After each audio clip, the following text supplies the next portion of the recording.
मैं यहाँ पे आपको आज के इस वीडियो में बताऊंगा कि डायनेमिक चार्ट कैसे बनते हैं। डायनेमिक चार्ट और सिंपल चार्ट दोनों में छोटा सा फर्क होता है कि अगर आप डायनेमिक चार्ट बना रहे हैं तो उसमें आप कोई भी रिकॉर्ड जब आप लिखेंगे तो ऑटोमेटिकली आपका चार्ट में वो वैल्यू असाइन हो जाएगा, पर नॉर्मल चार्ट में ऐसा नहीं होता है। आप देखें, अगर मैं यहाँ पे आपको डायनेमिक और नॉर्मल चार्ट में डिफरेंस की बात करूँ तो उसके लिए यहाँ पे आप एक डेमो देखिए। मैंने यहाँ पे लिखा है 19 Feb 2018, ठीक है। सो यहाँ आप देखेंगे कि जो हमारा डायनेमिक चार्ट है उसमें ये वैल्यू प्रॉपरली अरेंज हो जाएगा। सो आप देख सकते हैं 19 Feb 2018 76,000 का जो वैल्यू है वो स्टेज चार्ट के अंदर दिख रहा है। बट अगर आप चाहते हैं कि इस चार्ट में ये ना दिखे तो आप इसे हटा सकते हैं, आप यहाँ से इसे हटा सकते हैं तो वो हट जाता है। तो ये काम आप यहाँ पे इस चार्ट में कर पा रहे हैं, बट अगर आप एक नॉर्मल चार्ट बनाते हैं तो उसमें ये काम नहीं हो पाएगा। यहाँ पे हम देखते हैं कि स्टार्टिंग से कि चार्ट कैसे बनाएंगे, सो उसके बाद हम जानेंगे कि डायनेमिक कैसे बनाते हैं। तो पहले तो मैं इस चार्ट को यहाँ से हटा देता हूँ जो कि यहाँ ऑलरेडी बना हुआ था, एंड उसके बाद मैं यहाँ पे नया चार्ट बना लेता हूँ। मैं सिंपल इस रिकॉर्ड का सिलेक्शन लेता हूँ और उसके बाद मैं यहाँ पे इंसर्ट टैब में जाकर कॉलम चार्ट बना लेता हूँ। यहाँ पे सिंपल मैंने इनका सिलेक्शन लिया और मैं शॉर्टकट यूज करता हूँ Alt+F1। एक नया चार्ट यहाँ पे ऑटोमेटिक कॉलम चार्ट जो है बाय डिफॉल्ट बना हुआ आ जाएगा। देखिए, बाय डिफॉल्ट आपका चार्ट जो भी सिलेक्टेड रहेगा वही बना हुआ आएगा, बट अगर आप यहाँ पे मैनुअल बनाना चाहते हैं चार्ट तो यहाँ पे इस रिकॉर्ड का सिलेक्शन ले लो एंड यहाँ पे इंसर्ट टैब है, इस पे क्लिक करो एंड उसके बाद आपको यहाँ पे चार्ट के किसी भी डिजाइन में जाना है और यहाँ पे आपको अपनी मनपसंद डिजाइन चार्ट आपको सिलेक्ट कर लेना है। सो यहाँ पे मैंने कॉलम चार्ट सिलेक्ट कर लिया है एंड उसके बाद मैं यहाँ पे इस चार्ट के लिए डायनेमिक फॉर्मेट बनाना है। अभी ये चार्ट डायनेमिक नहीं बना, मैं यहाँ पे आपको दिखाता हूँ 19 Feb। ये डायनेमिक नहीं बना है अभी फिलहाल। 19 Feb जो है उसका जो कैलकुलेशन है ऑटोमेटिक नहीं हुआ और यहाँ इस चार्ट में भी शो नहीं कर रहा। तो इसे हमें डायनेमिक बनाना है। तो डायनेमिक बनाने के लिए मैं यहाँ पे आपको कैलकुलेशन करना सिखाता हूँ। तो देखिए, यहाँ पे हमें सबसे पहले यहाँ पे एक चार्ट बनानी है। चार्ट बनाने के लिए आपको यहाँ पे नॉर्मली टेबल का सिलेक्शन लेना है और सिलेक्शन लेने के बाद आपको इंसर्ट टैब में जाके यहाँ एक कॉलम का चार्ट है, इन्हें सेलेक्ट करके आप चार्ट बना लेंगे। आप चाहे कोई भी चार्ट बनाए तो उन सभी चार्ट को आप डायनेमिक बना सकते हैं with the help of this function जो मैं आपको यहाँ पे बताने वाला हूँ। तो ये हमारा नॉर्मल चार्ट है, इसमें किसी भी तरह का कोई भी अपडेट नहीं होगा अगर मैं यहाँ पे वैल्यू टाइप करूँ तो। सो देखिए, यहाँ पे मैंने कुछ वैल्यू टाइप किया है, ये हमारा चार्ट में अपडेट नहीं हुआ। तो आप चाहते हैं कि ये ऑटोमेटिक अपडेट हो जाए और ये डायनेमिक बन जाए, तो उसके लिए हमें यहाँ पे कुछ कैलकुलेशन करनी होगी। मैंने यहाँ पे कैलकुलेशन करने के लिए फंक्शन यूज़ किया है जो कि है ऑफसेट। ऑफसेट फंक्शन हम यहाँ पे यूज़ करेंगे और उसकी मदद से हमें इस चार्ट को डायनेमिक बनाना है। मैंने यहाँ पे ऑफसेट लिखा है और नीचे में आप देखिए रेफरेंस आपसे पूछा जा रहा है, तो मैंने यहाँ पे इस टेबल में इस सेल का फर्स्ट वैल्यू सेलेक्ट कर लेना है, उसके बाद F4 बटन को प्रेस करना है। सो यहाँ पे आप देख रहे हैं ये फ्रीज हो चुका है। उसके बाद हमें यहाँ पे कॉमा देना है। सो यहाँ पे देखिए नीचे में ऑफसेट में रो नंबर और कॉलम नंबर्स पूछे जा रहे हैं, जो कि मैं यहाँ पे इसे स्किप करने वाला हूँ बिकॉज कि मुझे ना ही कॉलम नंबर चाहिए ना ही रो नंबर चाहिए। तो मैंने यहाँ पे ना ही रो और ना ही कॉलम को मैंने मेंशन किया और नीचे में मुझे यहाँ से पूछा जा रहा है हाइट। तो मुझे इस रिकॉर्ड का टोटल हाइट बताना पड़ेगा कि कितना वैल्यू मैं यहाँ पे लिखूंगा जिसका वो वैल्यू काउंट करके सिलेक्शन करेगा। सो यहाँ पे मैं काउंट फंक्शन यूज कर लेता हूँ, सिंपल मैं काउंट लिखता हूँ। सो यहाँ पे मैंने काउंट लिखा एंड उसके बाद आप इस सेल का सिलेक्शन लेकर नीचे तक सिलेक्ट कर लेंगे एंड उसके बाद आपको F4 बटन से इसे फ्रीज कर देना है एंड ब्रैकेट ऑफ, फिर अगेन ब्रैकेट ऑफ कर दें। सो यहाँ पे इसे इतना करने के बाद एंटर कर दीजिए। सो यहाँ पे हमें इस कैलकुलेशन को यहाँ पे दिखाना तो नहीं है, बट हमें यहाँ पे इसका यूज करके इस चार्ट के अंदर अप्लाई करना है। मैं यहाँ पे इसके आगे का प्रोसेस बताता हूँ, उससे पहले हम यहाँ पे डेट का भी formula as it is copy कर लेते हैं। मैं अगेन इस फॉर्मूला को टाइप कर लेता हूँ ताकि आपको दोबारा से क्लियर हो जाए। सो यहाँ क्लियर हो जाए। सो यहाँ पे मैं लिखता हूँ is equal to offset and उसके बाद मैं यहाँ पे डेट का सिलेक्शन ले लेता हूँ जो फर्स्ट डेट है एंड F4 से इन्हें फ्रीज कर देना है एंड कॉमा, फिर उसके बाद मुझे अगेन कॉमा देकर इन्हें बंद कर देना है। और अगेन हमें इस डेट का सिलेक्शन लेने से पहले काउंट फंक्शन का यूज़ करना है और उसके बाद मैं इस डेट का सिलेक्शन लेकर नीचे तक सेलेक्ट कर लेता हूँ और मैं F4 से अगेन इसे फ्रीज कर देता हूँ, ब्रैकेट ऑफ और अगेन ब्रैकेट ऑफ करके एंटर कर देता हूँ। हमने यहाँ पे दोनों अलग अलग फील्ड के लिए कैलकुलेशन किया हुआ है और इन दोनों के लिए हम नाम डिफाइन कर लेंगे और उसके बाद हम चार्ट में इम्प्लीमेंट करेंगे। मैं यहाँ पे इस सेल का जो फॉर्मूला है इसका सिलेक्शन लेके यहाँ से मैं कट कर लेता हूँ, है ना, ठीक है।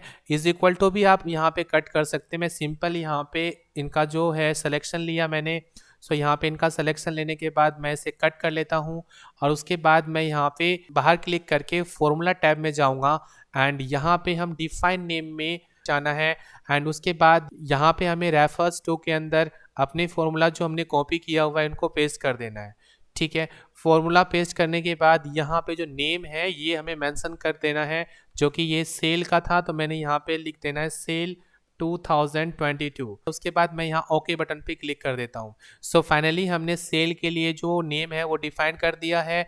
अब हमें यहाँ पे डेट के लिए भी नाम डिफाइन करना पड़ेगा। सो मैं इनका सिलेक्शन ले लेता हूँ यहाँ से यहाँ तक, फिर मैं इसको कट कर लेता हूँ। कट करने के लिए आप माउस का राइट बटन क्लिक करके इसे कट कर लेंगे या फिर यहाँ पे आप शॉर्टकट यूज़ कर सकते हैं Ctrl+X एंड अब फिर अगेन बाहर क्लिक करिए एंड फिर से आप फॉर्मूला टैब पे जाकर यहाँ पे चूज़ करिए डिफाइन नेम एंड फिर से आप इस फॉर्मूला को यहाँ पे पेस्ट कर दीजिए और पेस्ट करने के लिए इनको हटाना पड़ेगा, जो बाय डिफॉल्ट लिखा हुआ है इसको हटाकर आप Ctrl+V कर देंगे एंड यहाँ पे आपको फिर से नाम डिफाइन कर देना है।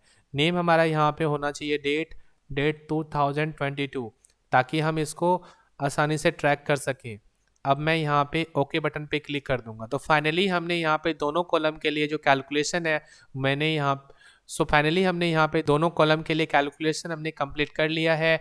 अब हमारा यहाँ पे इस चार्ट को डायनेमिक बनाने का टाइम आ गया। अब हम क्या करते हैं, इस चार्ट को डायनेमिक बनाने के लिए चार्ट पे क्लिक करेंगे। चार्ट पे क्लिक करने के बाद आपको यहाँ पे चार्ट डिजाइन के अंदर जाना है। आप देख सकते हैं यहाँ पे मेन्यूज बहुत सारी हैं, जो सबसे एंड सेकेंड लास्ट मेन्यू है यहाँ पे आपको चार्ट डिजाइन मिल जाता है, इसमें आपको क्लिक करनी है एंड उसके बाद आपको यहाँ पे सेलेक्ट डेटा का ऑप्शन मिलता है, आप इन्हें क्लिक कर लीजिए और यहाँ पे क्लिक करने पर एक नया पॉपअप विंडो आपको ओपन हुआ नजर आता है। अब इसमें आपको अलग अलग कॉलम बनी हुई मिल जाएगी जिसमें है हॉरिजॉन्टल, एक है यहाँ पे लीजेंट एंट्रीज, जो कि यहाँ पे ये हमें हॉरिजॉन्टल में डेट का फॉर्मेट दिया हुआ है और यहाँ पे जो लीजेंट एंट्रीज है इसमें आपको सेल का फॉर्मेट दिया हुआ है। हमें यहाँ पे दोनों को चेंज करना है। चेंज करने के लिए एडिट पे जाना है। एडिट पे जाने के बाद आपको यहाँ पे ध्यान से देखेंगे इस एक्सिस लेवल के अंदर जो रेंज सेलेक्टेड है इनको हटा देना है। आप देखें एक्सक्लामेटरी सिंबल जहाँ तक है ना, चार्ट यहाँ पे इन्वर्टेड कॉमा और यहाँ पे सिंबल है, आप इतना रहने देंगे इनको। उसके बाद आप यहाँ पे जो भी चीज़ें हैं बाकी का वो सबको हटा देना है और यहाँ पे आप F3 बटन को प्रेस करके उस नेम का सिलेक्शन लेना है जो कि आपने डेट के लिए डिफाइन किया था। सो मैंने यहाँ पे डेट जो हमने लिखा है डेट 2022 मैंने उनका सिलेक्शन लिया एंड उसके बाद ओके बटन पे क्लिक कर दिया। सो फाइनली आप देख रहे हैं कि वो नाम यहाँ पे डिक्लेयर हो चुका है एंड अब हमें यहाँ पे ओके बटन पे क्लिक कर देना है। तो अब हमारा यहाँ पे डेट का डिफाइन हो चुका है हॉरिजॉन्टल के लिए एंड अब हमें सेल के लिए डिफाइन करना है। तो उसके लिए मैं यहाँ पे एडिट पे क्लिक करूँगा एंड उसके बाद मैं अगेन फिर यहाँ पे आप देख रहे हैं कि dynamic chart inverted comma exclamatory symbol and उसके बाद यहाँ पे रेंज है। तो रेंज आप ध्यान से देखिए, मैं जो सेलेक्ट किया हूँ इनको हमें हटाना है।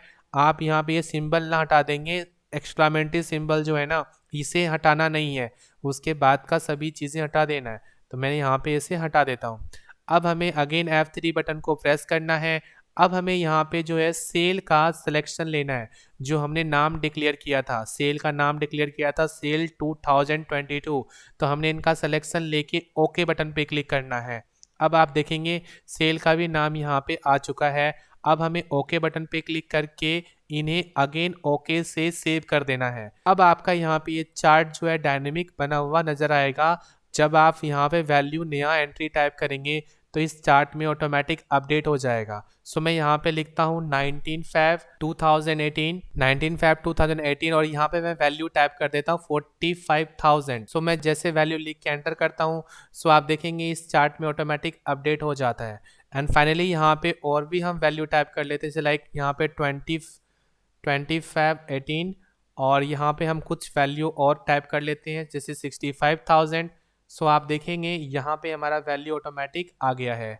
एंड अब इस चार्ट को हम डिज़ाइन कर लेते हैं, जैसे कि आपने देखा था डेमो में कि हमने यहाँ पे 15K एंड 13K इस तरह से जो हमने सभी के ऊपर जो ऐड वैल्यू था। अब हमें यहाँ पे इस चार्ट को डिज़ाइन कर लेना है। डिज़ाइन करने के लिए मैं यहाँ पे इस कॉलम जो हमारा एक्सिस है इसको सिलेक्ट करके राइट क्लिक करना है, और यहाँ पे एक ऑप्शन आता है जो कि है फॉर्मेट डेटा सीरीज। इसमें जाना है आपको ताकि इसमें कलर डिफरेंस दिखने लगे। यहाँ पे एक फॉर्मेट डेटा सीरीज का एक ऑप्शन ओपन हुआ नज़र आता है।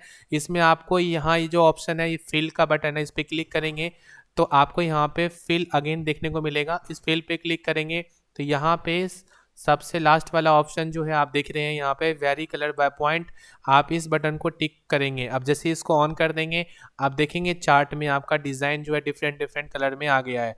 अब हमें यहाँ पे इस टोटल कॉलम के ऊपर लेवल ऐड करना है, इसका वैल्यू ऐड करना है, जितना हमारा सेल है वो यहाँ पे दिखे। तो यहाँ पे मैं क्या करूँगा, राइट क्लिक करूँगा, इसमें हम चूज़ कर लेंगे। देखिए एक ऑप्शन है ऐड डेटा लेवल, इसको आप क्लिक करेंगे तो यहाँ पे ऑप्शन आता है ऐड डेटा लेवल का। अब जैसे आप इस पर क्लिक करेंगे तो आप देखेंगे कि जितने भी हमारे कॉलम है सब पे इनका वैल्यू आ गया है। बट ये जो वैल्यू आया हुआ है ना, ये टोटल जितने भी हमारा यहाँ पे एक्चुअल वैल्यू था वो दिख रहा है। ये काफ़ी लेंदी है, हम चाहते हैं इसको शॉर्ट में बनाएं। उसके लिए आपको इनमें से किसी भी एक लेवल पे क्लिक करना है, जिससे आप देखेंगे जैसे इस लेवल पे आप क्लिक करेंगे आप देखेंगे सभी लेवल सेलेक्ट हो जाता है। और ध्यान रहे कि सभी लेवल सेलेक्ट होना ज़रूरी है। एंड उसके बाद आप किसी भी लेवल पे राइट क्लिक करेंगे। राइट क्लिक करने के बाद आपको यहाँ पे चूज़ करनी है फॉर्मेट डेटा लेवल। उसके बाद आपको यहाँ पे फॉर्मेट डेटा लेवल के अंदर नीचे में नंबर का ऑप्शन मिलता है, इसको आपको सेट करना पड़ता है। मैं सबसे पहले इसको कोलैब कर लेता हूँ। सो देखिए यहाँ पे हम नंबर के अंदर गए तो मैं नंबर को एक्सपेंड कर लूँगा। एंड उसके बाद आपको यहाँ पे कैटेगरी के अंदर जो ड्रॉप मेन्यू है इस पर क्लिक करना है, और यहाँ एक ऑप्शन मिलेगा कस्टम। तो कस्टम पे आपको क्लिक करके एक नया फॉर्मेट कोड बनाना है। फॉर्मेट कोड कैसे बनेगा, तो यहाँ पे आपको फॉर्मेट कोड के सेल में आपको लिखना है हैशटैग, उसके बाद कॉमा देना है, और यहाँ पे जो भी फॉर्मेट आपको चाहिए वो फॉर्मेट अल्फ़ाबेट आपको यहाँ पे टाइप करना है। जैसे 1000 के लिए के होता है तो मैं यहाँ कॉमा देकर के लिख लेता हूँ। उसके बाद जैसे हम ऐड कर लेंगे तो आप देखेंगे कि इस चार्ट के अंदर वो के फॉर्मेट यहाँ पे आ गया है। तो सिंपल आप इस तरह से चार्ट में डिज़ाइन कर सकते हैं एंड उसको आप कभी भी चेंज भी कर सकते हैं। मैं यहाँ पे जो वैल्यू लिखता हूँ वो ऑटोमेटिक चार्ट के अंदर दिखाई देता है। अगर मैं वैल्यू यहाँ से हटा देता हूँ तो चार्ट में भी यहाँ हट गया है। तो ये ऑटोमेटिक अपडेट इसलिए हो रहा है क्योंकि हमने जो फॉर्मूला सेल के लिए बनाया था, डेट के लिए बनाया था, वो हमने इस चार्ट के अंदर कॉपी पेस्ट कर दिया। सिंपल है, आप इसे बना सकते हैं। सो इस वीडियो में इतना ही। अगर आपको ये वीडियो पसंद आए तो लाइक करिए, और अगर आप चाहते हैं इस तरह का वीडियो देखना तो हमारे चैनल को ज़रूर सब्सक्राइब करिए। धन्यवाद।